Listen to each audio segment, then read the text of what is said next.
want to say why I'm here. I'm here because I believe survivors. I'm here because I think women should have control over their own bodies. I'm a mother of 3 children. I have 1 daughter. I have not been raped myself, but I will fight with everything I have to make sure we change this culture where women are disbelieved, where women are persecuted, where women receive death threats when they are assaulted. It is not acceptable. That will not happen to my daughter. Not without me fighting with everything I have to stop it. And I want to say something else. There is a sexual assaulter in the White House, and everyone needs to start talking about that again.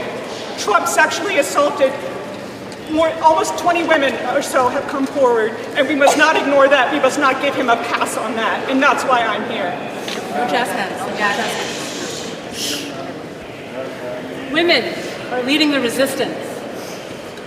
Women have led us to this moment where we have turned the tide on the confirmation of Judge Brett Kavanaugh. Dr. Ford has told her story. Countless women are coming forward to share their stories. They are brave. We will not be silent. We are not afraid. And we are grateful to all the men who have come out to support us.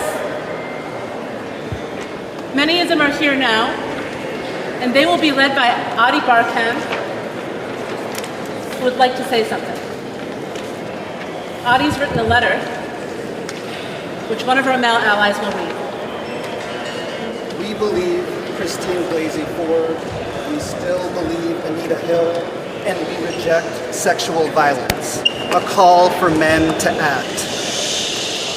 This year, like they have for generations, brave women have been leading a resistance to sexual violence and oppression.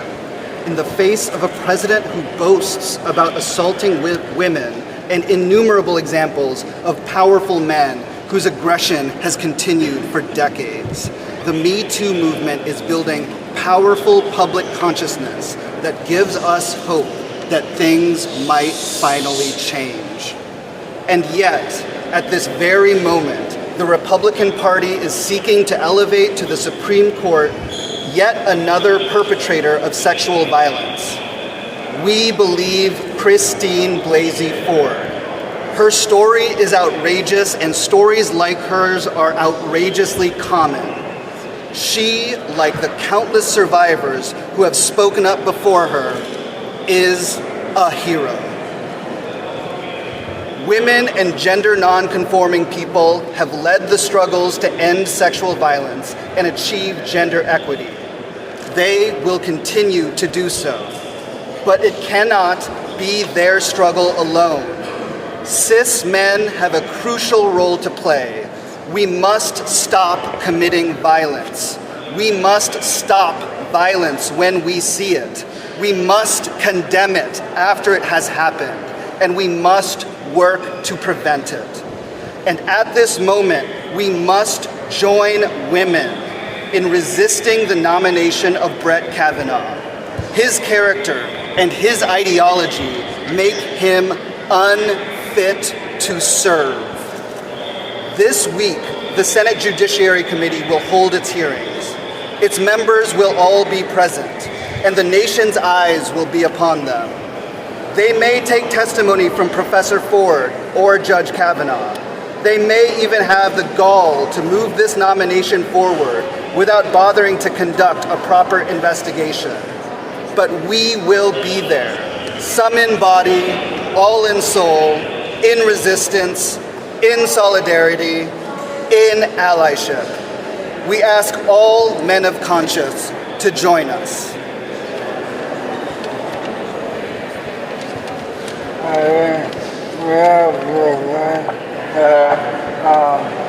Kavanaugh is disgusting, and my week are disgusting. Kavanaugh is disgusting. That's why we are disrupting. At this point, I'd like to ask women and other men who are not participating in this moment to step out of the circle. Adi, you can watch.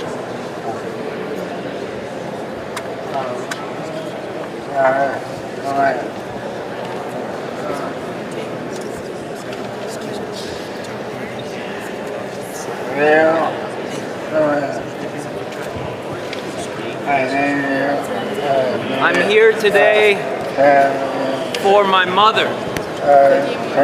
Was a victim of sexual assault when I was only a child. She was confronted at her laundromat,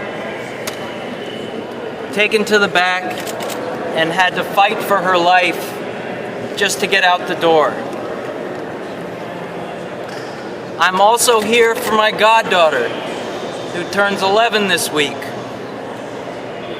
because Brett Kavanaugh, if confirmed, will sit on the high court for half of my goddaughter's adult life.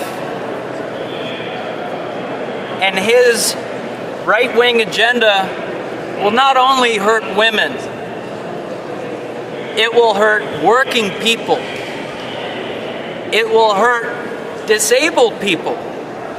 It will hurt immigrants. It will hurt everybody who's not allied with a strong conservative agenda endorsed by the Federalist Society and the Heritage Foundation.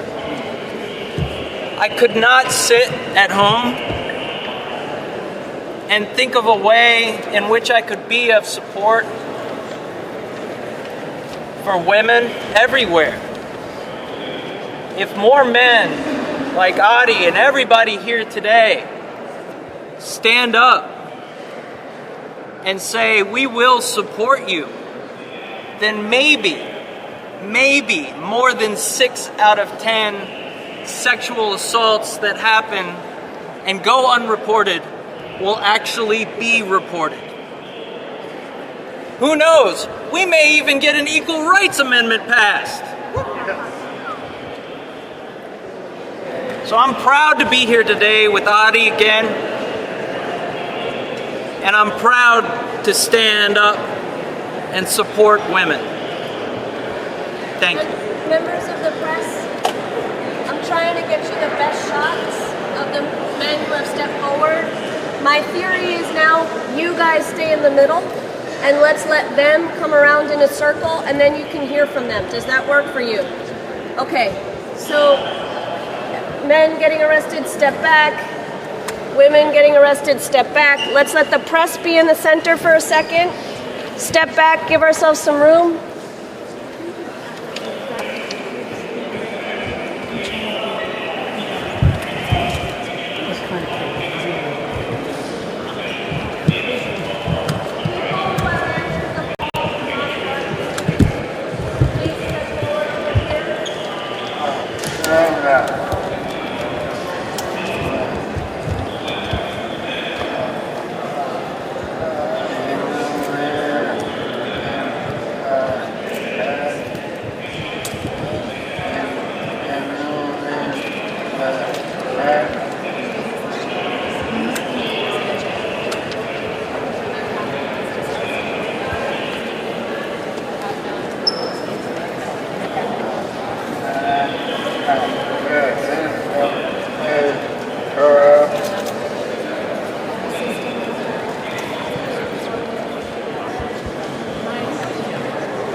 office buildings, standing up to senators and their staffers and saying, you have to vote no on this guy.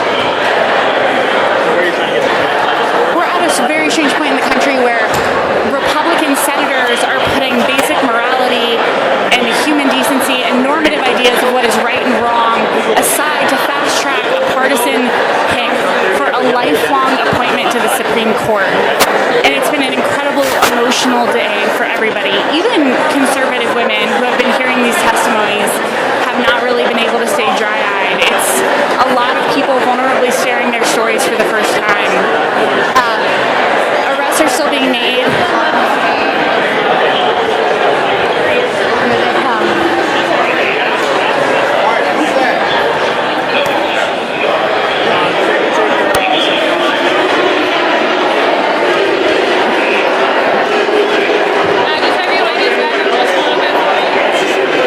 You guys are here from Yale Law School, right? So, who organized this? I believe it was a group of law students associated with a group that's now referring to itself as Yale Do Better. Is that where we were on Thursday? Law students organized it. There's 115 of us who came down to this class to come demonstrate that Yale is not fully supportive of Kavanaugh and that many of us really adamantly believe that he's not a good fit for the court. And at the very least, due process requires us to listen to all the allegations as they're coming forward now. Well, and it's been really powerful to see you guys here because I know a lot of the defense of Kavanaugh has been, oh, but he's gone to such good schools. He's such a pleasant student. But clearly, I mean, that doesn't excuse you from rape, right? I think we can agree to that. Right, and I think he's relied a lot on having this institution as powerful as Yale endorse him or suggest that he's a good fit for the court. And not only as, law students do we know enough about law to know that we disagree with the quality of his opinions, and there's many people who do disagree with his ability to offer good judicial interpretations of what he's presented. But at the most fundamental level, his moral character is unfit for the Supreme Court. And I think the fact that we haven't had the opportunity to hear the full scope of the allegations, not only from Dr. Ford, but from the new people who are coming forward, is further proof that we need more time at the very least to make a decision as a country about why it is he's not a good fit for the court. I think you're making some excellent points. And what would you say, a lot of the arguments being made right now is that this is not a partisan issue. The institution of the Supreme Court, one of the highest in the land, should be respected way beyond that. As future lawyers, would you agree with that? 100% yes, without a doubt. And I think, as a law student, as a female law student, as a female former college student, it's impossible to not hear the allegations coming forward and not feel like they sit deeply with every single woman in the United States, with every single person who cares about violence against women, and that this is not a partisan initiative at all. It's a matter of how we treat each other and whose stories we believe. And as somebody who will be in a position to evaluate the merits of stories of every person who comes before him, it's impossible to believe that he is able to do that service in a way that demonstrates the quality of the justice we want. And you're all really young, so what would you say to the idea that he's just young? This is how young people behave. Is this how young people behave? You're a man. I am a man. I would say I think a lot of the folks who are here would identify as being fairly liberal, progressive people, and I think that all of us believe very strongly that people, when they're younger or even older in life, when they make mistakes, we have a capacity to forgive and move on if those people feel like they've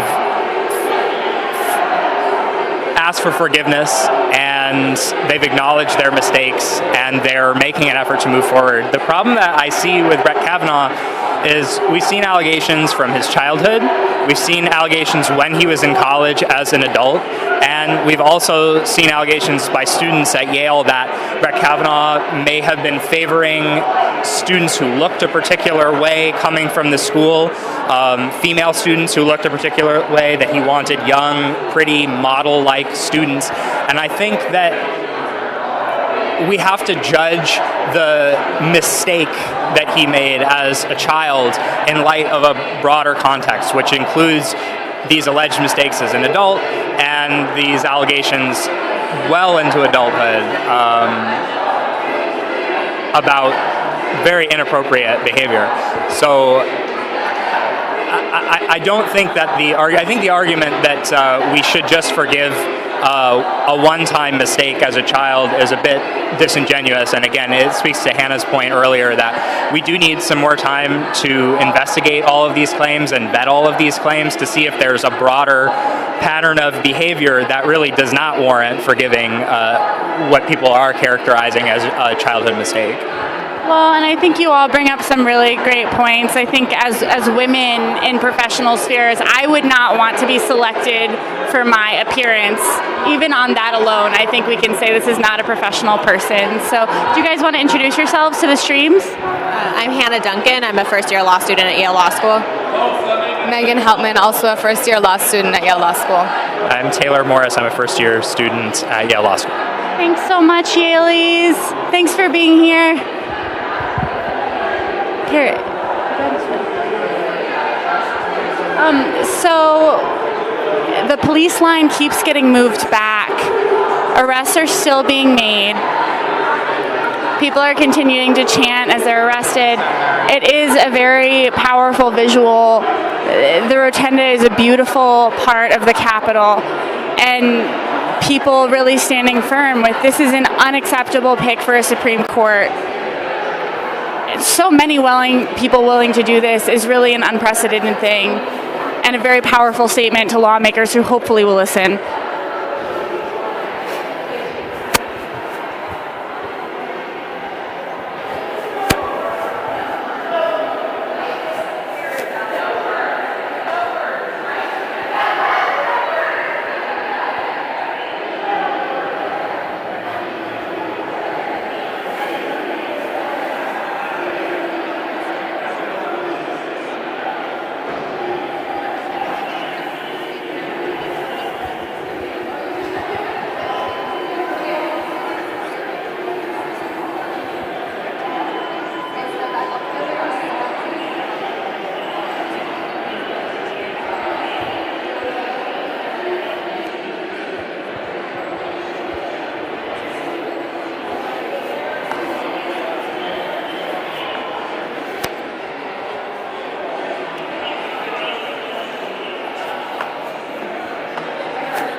We are still here in the Capitol. People continue to be arrested in keeping with the tradition of this Supreme Court nomination, where an overwhelming number of people who maybe have never performed civil disobedience before were willing to say, hey, this is too important to not make some kind of sacrifice, some kind of action that says, this is not who we are as a country, we can do better. It was incredibly powerful earlier to see so many Yale law students line up in front of Senator Sass's office and say, you know, we may belong to this institution, but we do not agree with the idea that this alum, Justice Kavanaugh, is representative of who the Ivy League produces or who this country should have in its governing body.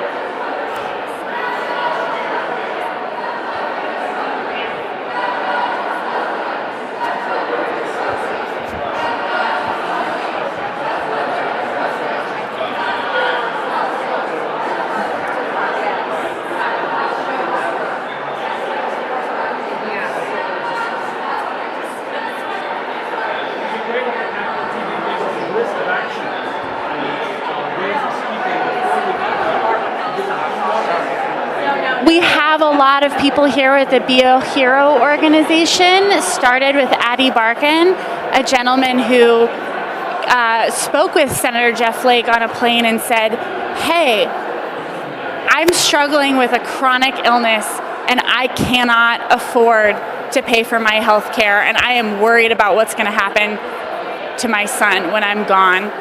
He was here, he was incredibly ill, but he was here getting arrested and speaking anyways. There are actually a lot of people here with children, a lot of people here in wheelchairs, a lot of people here taking off work and school and dealing with chronic adversity to be here and say, no to a serial sexual offender on the Supreme Court.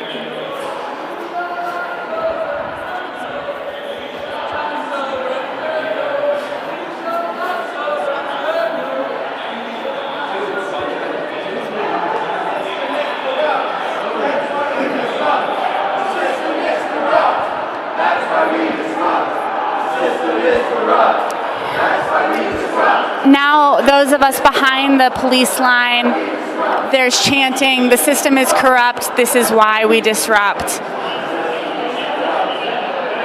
You know, it's very interesting because the Supreme Court was created to be a third branch of government that was outside the realm of partisan politics. The idea of a lifetime appointment was meant to serve as an insulating vector so people who were not prone to the Durham string of electoral politics could make objective decisions about the Constitution and how it was best be implemented in this governing body.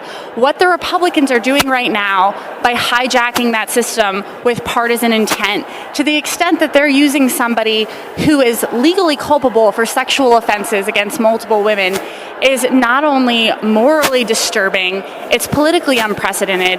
The Supreme Court nomination process is traditionally held to a higher standard than even the normal sleaze of daily politics.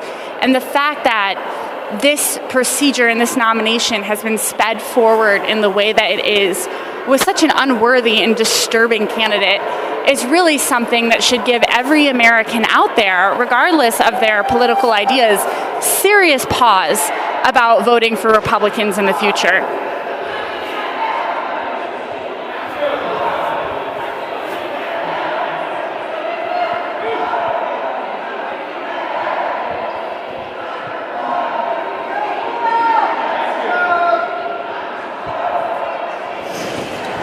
Women have led us to this moment.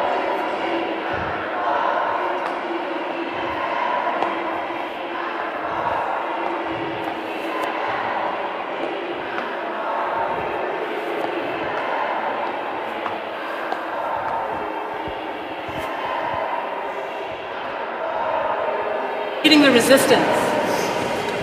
Women have led us to this moment where we have turned the tide on the confirmation of Judge Brett Kavanaugh. Dr. Ford has told her story. Countless women are coming forward to share their stories. They are brave. We will not be silent. We are not afraid. And we are grateful to all the men who have come out to support us. Many of them are here now, and they will be led by Adi Barkan, who would like to say something. Adi's written a letter, which one of her male allies will read. We believe Christine Blasey Ford. We still believe Anita Hill, and we reject sexual violence. A call for men to act. This year, like they have for generations, brave women have been leading a resistance to sexual violence and oppression. In the face of a president who boasts about assaulting women and innumerable examples of powerful men whose aggression has continued for decades, the Me Too movement is building powerful public consciousness that gives us hope that things might finally change. And yet, at this very moment, the Republican Party is seeking to elevate to the Supreme Court yet another perpetrator of sexual violence. We believe Christine Blasey Ford. Her story is outrageous, and stories like hers are outrageously common. She, like the countless survivors who have spoken up before her, is a hero. Women and gender non-conforming people have led the struggles to end sexual violence and achieve gender equity. They will continue to do so, but it cannot be their struggle alone. Cis men have a crucial role to play. We must stop committing violence. We must stop violence when we see it. We must condemn it after it has happened. And we must work to prevent it. And at this moment, we must join women in resisting the nomination of Brett Kavanaugh. His character and his ideology make him unfit to serve. This week, the Senate Judiciary Committee will hold its hearings. Its members will all be present, and the nation's eyes will be upon them. They may take testimony from Professor Ford or Judge Kavanaugh. They may even have the gall to move this nomination forward without bothering to conduct a proper investigation. But we will be there, some in body, all in soul, in resistance, in solidarity, in allyship. We ask all men of conscience to join us.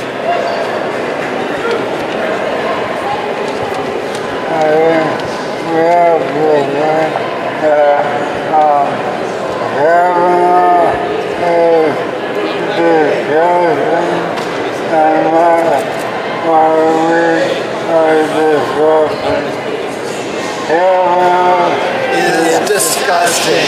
That's why we are disrupting. At this point, I'd like to ask women and other men who are not participating. That's why we don't have people supporting not because we're not trying to get you like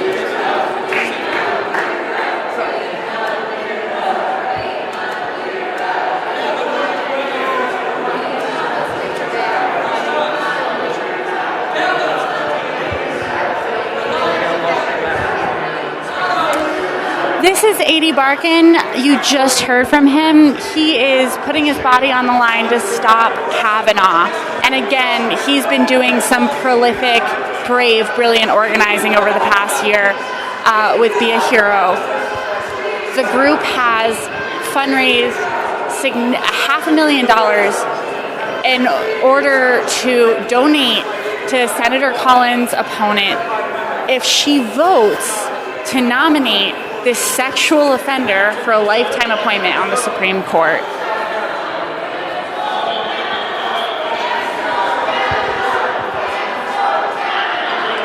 We're still in the Senate Rotunda.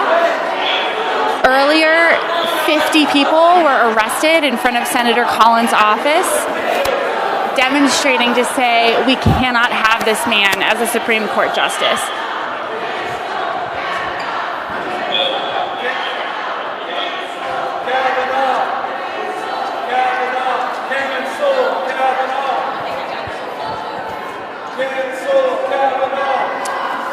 So earlier in front of Senator Collins' office, a lot of the activists that you're seeing now we walked peacefully down the hallway, asked to speak to Senator Collins directly, and when that did not happen, people again sat down peacefully, started chanting, and 50 of them were arrested. Senator Collins is a woman. What's your name? She should be way more disturbed by what is happening around this gentleman than she is. Last night, the New Yorker told us that it is not just Dr. Blasey Ford who has had a rapey, creepy assault. outside the building. You have officers that are doing perimeter, and then the ones that are transport. So I don't know if they're doing it at headquarters. It depends on the number. I don't even know.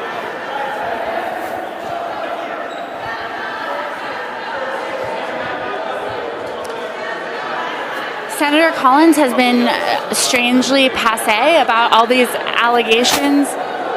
She infamously referred to the Be a Hero attempts as a bribe, which, of course, it's not a bribe. It's a very legal campaign donation to a Democrat if she chooses to betray her constituency by voting this person in. You will be arrested. If she votes to nominate Justice Kavanaugh, there is no doubt there will be a blowback because this man is held in complete contempt by Democrats and Republicans alike. And at a certain point, Republican senators will have to answer to that.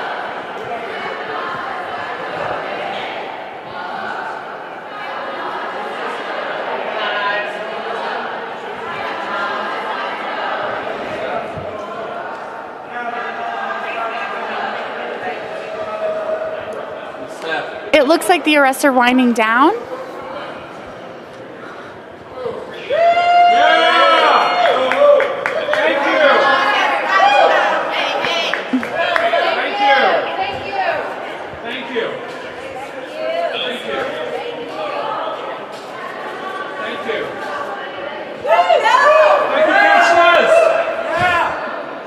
This is one of many days of actions around this specific issue, and there's no doubt that if hearings continue, so will the civil disobedience.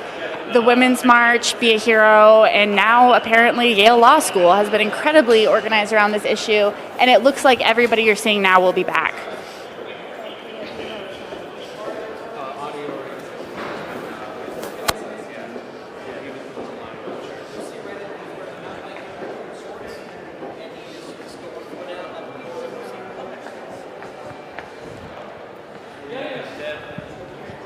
So, we just saw an overwhelming number of people be nonviolently arrested in the Russell Rotunda in the Senate office building.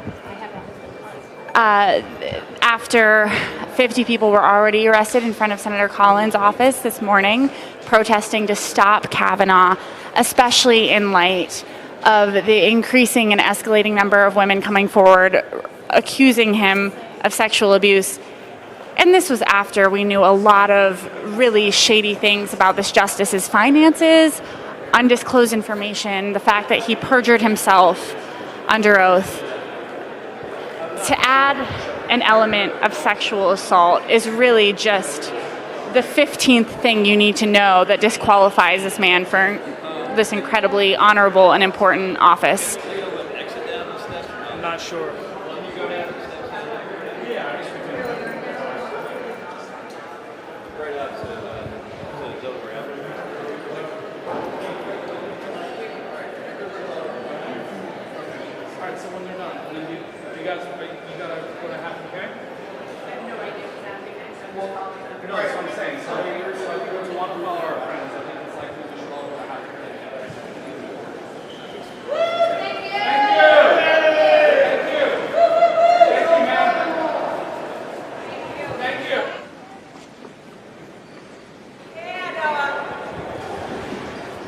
Nia.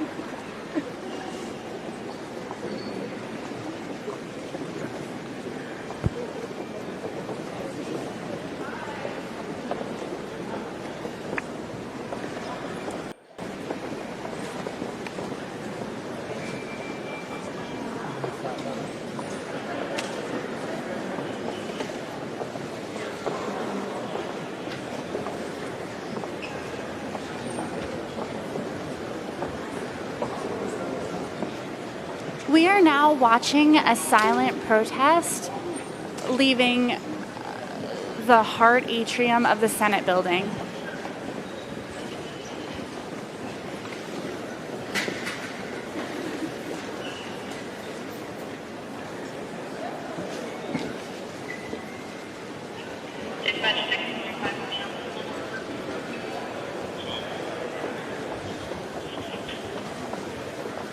There are hundreds of people in the atrium taking part in this vigil.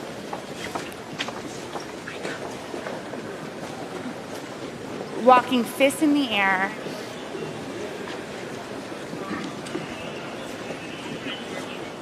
In a peaceful and powerful way.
So again, you're watching hundreds of protesters silently and non-violently leaving the Hart Atrium, the Senate office building, with their fists in the air in solidarity with Dr. Christine Blasey Ford.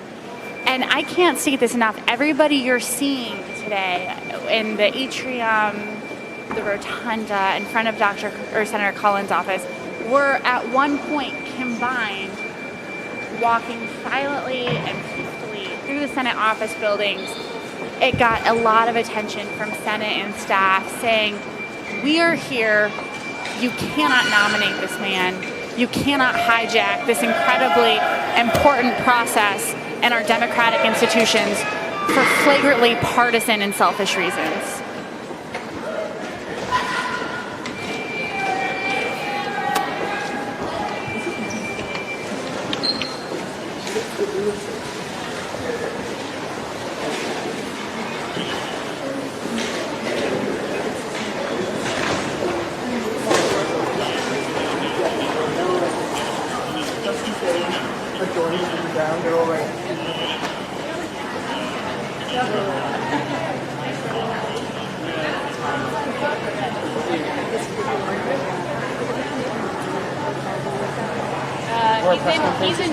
We're going to a press conference. He's actually at YLF right now.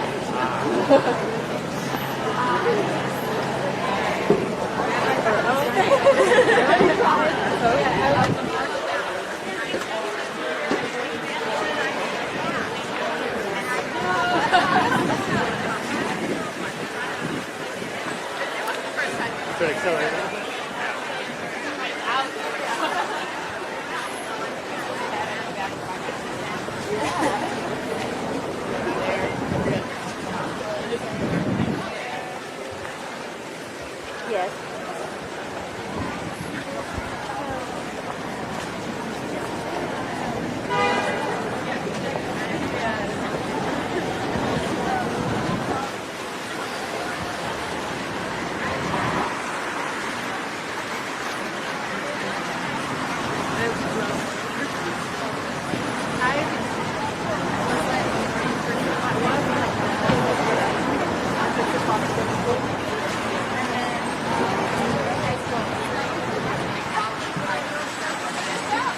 Hi guys, so you have now seen hundreds of people nonviolently demonstrating, many of them risking arrest, to cancel Kavanaugh and say, we will not have a sexual offender in the Supreme Court. Here is a rotunda where you saw a lot of Women's March organizers, Yale law students, Be a Hero organizers, and they've acknowledged their mistakes. Citizens come together and say, this is not who we are as a country. It's not. We can do better. Thank you so much for staying with us. Stay tuned to act.tv for more actions like this one. Get involved and always do more than watch.